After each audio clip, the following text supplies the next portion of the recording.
동두천에서 한 행사가 열리는데요. 일본과 관련된 행사가 열립니다. 근데 그 시점이 상당히 공교롭습니다. 7월 26일. 그러니까 지난주 토요일부터 시작했어요. 지난주 토요일부터 시작해서 3주를 합니다. 3주를. 다다음 주 이제 벌써 8월 1일인데 8월 17일까지 하거든요. 근데 그 사이에 8.15 광복절이 껴 있습니다. 근데 저기에서 광복절 날에 특별히 더 큰 행사를 한다. 여러 가지 논란들이 있습니다. 김광삼 변호사님 어떻게 좀 보셨습니까? 근데 저 자체가 사실은 이제 일본의 어떤 마을, 일본의 도시를 본따만는 스튜디오라는 거잖아요. 네.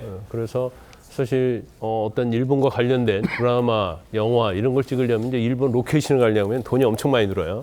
그래서 그걸 이제 재현해 놓은 곳이 이제 저기다고 그래요. 그래서 물론 뭐 어떻게 보면 일본과 어떤 문화교류랄지 일본을 네. 이해하기 위해서 어떤 행사를 할 수 있겠죠.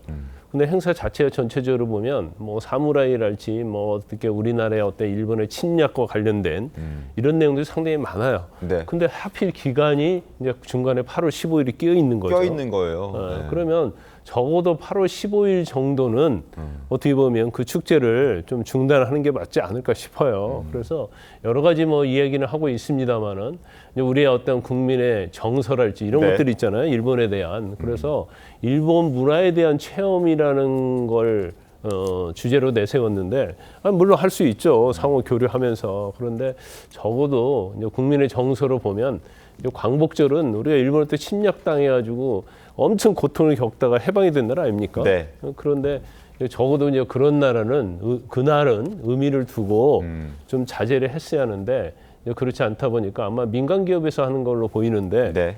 아마 여러 가지 뭐 수익이랄지 뭐 그런 걸 많이 생각하고 한 것이 아닌가 그렇게 보입니다. 시민들의 반응도 한번 보시죠. 하필 광복절에 해야 할 필요가 있느냐. 국민 정서에 맞지 않다.